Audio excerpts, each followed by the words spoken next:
का सबसे बड़ा हमला किया है। यूक्रेन ने रूस के ब्लैक सी फ्लीट को निशाना बनाया है। इस नौसैनिक अड्डे पर यूक्रेन ने ब्रिटेन से मिली स्टॉर्म शैडो मिसाइलों से धावा बोल दिया है। इस हमले के बाद पूरे क्राइमिया में अलर्ट जारी कर दिया गया है। लगातार सायरन की आवाजें भी सुनाई दे रही हैं। इन सब के बीच में रूस भी बड़े पलटवार की अब तैयारी में लगा हुआ है।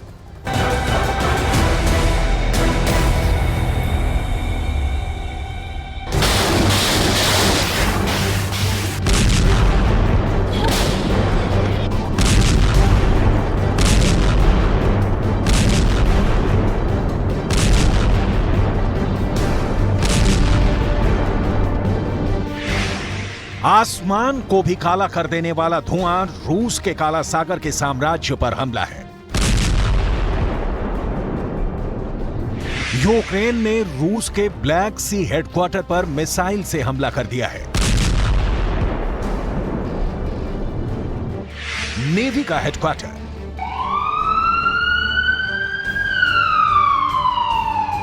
यूक्रेन का रूस पर 1.5 सालों में यह सबसे बड़ा हमला है। काला सागर की फ्लीट के हेडक्वार्टर पर हमले का सीधा मतलब है रूस की ओर से यूक्रेन के खिलाफ बड़ा एक्शन।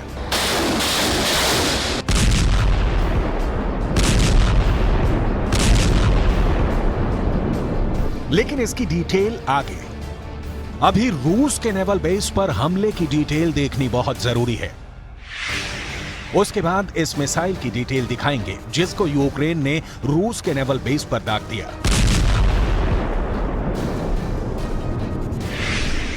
रूस के काला सागर बेड़े के मुख्यालय पर एक भीषण मिसाइल हमला किया गया। इस हमले में क्राइमिया के सेवेस्तोपोल में स्थित रूसी नौसैनिक मुख्यालय की इमारत से धुएं का गुबार निकलते हुए देखा गया। रिपोर्ट के मुताबिक नेवी मुख्यालय के करीब नागरिक इंफ्रास्ट्रक्चर को कोई नुकसान नहीं पहुंचा है। हमले के दौरान यहां कई नागरिक सड़कों पर थे, सभी सुरक्षित हैं। 5 लाख की आबादी वाले क्राइमिया में रहने वाले नागरिकों से अपील की गई है कि कोई भी हमले के दौरान अपने घरों में नहीं रहे और घटनास्थल पर फोटो खींचने से बचे। काला सागर में और उसके आसपास हमले बढ़ गए हैं। यूक्रेन ने कहा कि इस सप्ताह उसने क्राइमिया के साकी शहर के पास एक सैन्य हवाई अड्डे पर हमला किया, जबकि यूक्रेन की सेना ने क्राइमिया को रूसी मुख्य भूमि से जोड़ने वाले एकमात्र कर्च पुल को बार बार निशाना बनाया है। इस वक्त पुल पर यातायात अस्थायी रूप से रोक दिया गया था, जबकि सेवेस्तोपोल पर हमले के बाद समुद्री यातायात को कुछ समय के लिए रोक दिया गया था। सेवेस्तोपोल में इस वक्त सायरन बज रहे हैं। लोगों को सावधान रहने की चेतावनी जारी की गई है। क्राइमिया का यह इलाका यूक्रेन के हवाई हमले का मेन टारगेट है। नेवल बेस पर हमला मॉस्को के लिए एक बड़ा झटका है। इस बंदरगाह को हाल ही के महीनों में कई हमलों का सामना करना पड़ा है। सोशल मीडिया पर शेयर किए गए फुटेज में रूसी नौसेना मुख्यालय से घने धुएं का गुबार निकलते हुए देखा जा सकता है, जबकि अधिकारियों ने कहा कि मिसाइल के टुकड़े पास के थिएटर के करीब गिरे थे। यूक्रेन ने इस हमले की जिम्मेदारी ली है, मतलब यूक्रेन वॉर जोन में फ्रंट फुट पर है। यूक्रेन जानता है कि यह हमला नौसैनिक कमांड बेस पर हमले का मतलब क्या होता है। काला सागर में रूस का आज से नहीं दशकों से बोलबाला रहा है। उसके नेवल बेस पर यूक्रेन ने अटैक कर पुतिन को सीधा चैलेंज किया है। युद्ध में पुतिन का अब अगला कदम क्या होगा, इसके बारे में एक्सपर्ट्स का क्या कहना है, देखिए। उससे पहले रूस के काला सागर बेड़े के बारे में थोड़ी सी जानकारी जरूरी है। उत्तरी बेड़ा, जिसका मुख्यालय सेवरोमोर्स्क में है, यह रूस की नौसेना का मुख्य बेड़ा है। बाल्टिक बेड़ा, बाल्टिक बेड़े का मुख्यालय कलिनिनग्राद में है। काला सागर बेड़ा सेवेस्तोपोल में मुख्यालय है जिस पर हमला हुआ है। ऑपरेशनल कमांड साउथ, भूमध्य सागर में रूसी नौसेना का स्थायी कार्यबल। कैस्पियन फ्लोटिला, इसका मुख्यालय अस्त्रखान में है। प्रशांत बेड़ा, प्रशांत बेड़े का मुख्यालय व्लादिवोस्तोक में है। रूस के इन 6 फ्लीट में से एक को यूक्रेन ने तबाह कर दिया है। काला सागर में यूक्रेन ने रूस को रुला दिया है। जिस मिसाइल से यूक्रेन ने रूस के नेवी हेडक्वार्टर पर हमला किया है, बताया जा रहा है कि क्राइमिया प्रायद्वीप पर रूस के एयर डिफेंस सिस्टम सक्रिय है, लेकिन इस बीच क्राइमिया पुल पर वाहनों की आवाजाही रोक दी गई है।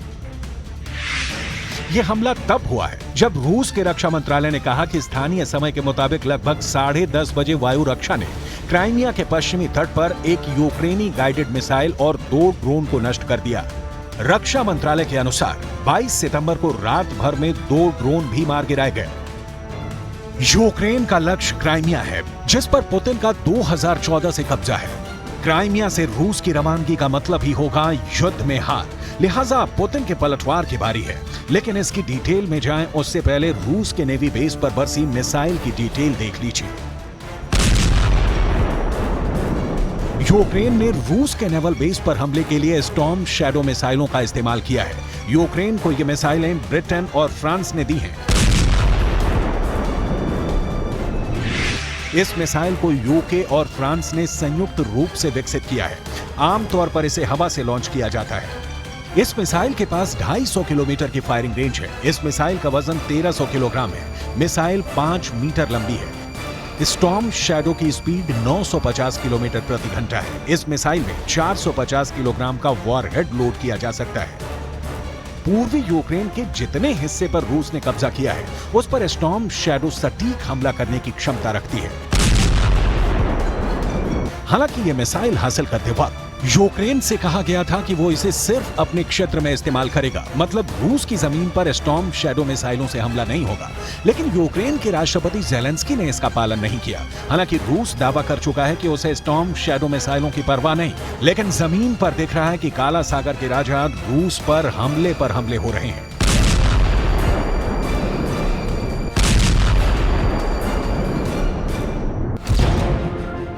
काला सागर उत्तर और उत्तर पश्चिम में यूक्रेन, पूर्व में रूस और जॉर्जिया, दक्षिण में तुर्की और पश्चिम में बुल्गारिया और रोमानिया से घिरा हुआ है।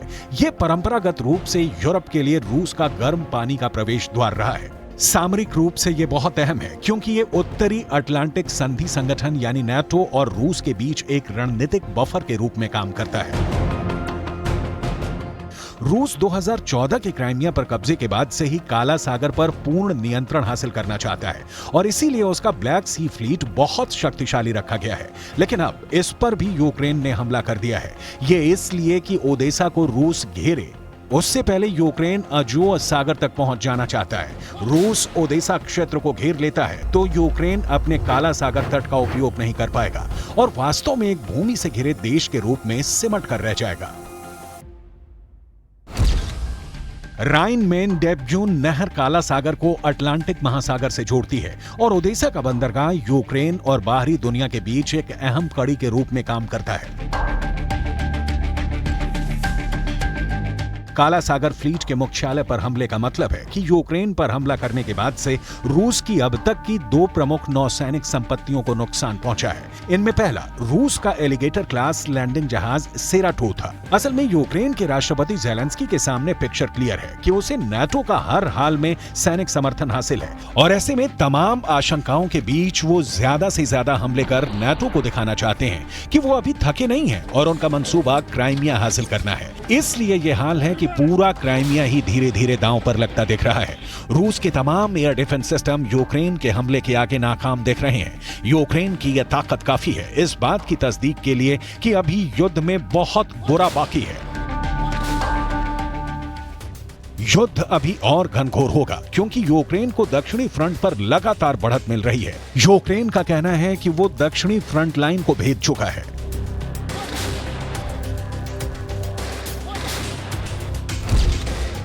डोनेट्स्क, मारियोपोल, खेरसोन, क्राइमिया, ये चारों इस वक्त रूस के कब्जे में है। यूक्रेन का कहना है कि उसने जवाबी कार्रवाई में 965 किलोमीटर लंबी फ्रंट लाइन के 3 स्थानों पर हमला किया। हालांकि रूस ने यह जवाबी कार्रवाई बहुत पहले ही आते देखी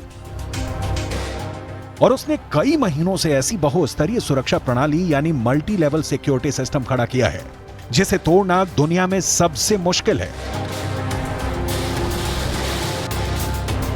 अंतरिक्ष से ये कुछ ऐसे देखते हैं। बाधाओं की कई कतारें, खाइयां, बंकर और बारूदी सुरंगें, ये सब तोपखानों से ढके हुए हैं। महायुद्ध में खून सिर्फ यूक्रेन का नहीं बह रहा, अब रूस भी बराबर का शरीक है। शांति की कोई भी संभावना दूर दूर तक नहीं दिखती और पश्चिमी देशों का यूक्रेन के प्रति बर्ताव भी बदलता नहीं दिख रहा।